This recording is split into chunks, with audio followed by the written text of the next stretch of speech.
بخش دوم، چرا شناخت هوش مصنوعی مهم است؟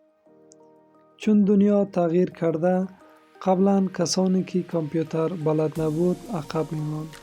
امروز کسانی که هوش مصنوعی را نشناسد عقب می‌ماند. هوش مصنوعی سرعت را چند برابر کرده، هزینه ها را کم ساخته و فرصت های جدیدی به وجود آورده. از تولید محتوا گرفته تا تجارت، آموزش، پزشکی و حتی کشاورزی. بخش سوم، تاثیر هوش مصنوعی روی شغل‌ها. بعضی ها می گویند هوش مصنوعی شغل‌ها را از بین میبرد.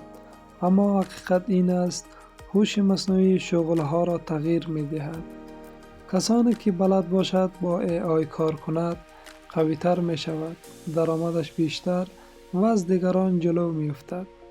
اما کسی که یاد نگیرد کم کم حذف شده بدون سر و صدا محکوم به فنا می شود. مثلا قبلا برای طراحی یک پوستر یا ویدیو باید چند روز وقت می گذاشتی. امروز با هوش مصنوعی در چند دقیقه انجام می شود. فرق بین این دو چیست؟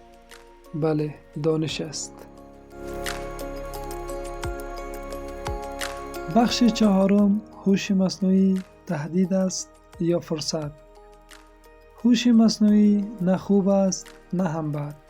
این ما هستیم که تصمیم میگیریم چگونه از آن استفاده کنیم. اگر یاد بگیری فرصت است، اگر نادیده بگیری می شود تهدید. شناخت هوش مصنوعی یعنی آماده بودن برای آینده، یعنی ترس نداشتن از تغییر، یعنی جلو رفتن نه تماشا کردن.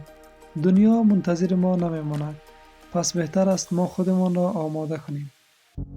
اگر میخوایی AI را به سادگی یاد بگیری، پس سابسکرایب کن. آینده بدون AI ممکن نیست.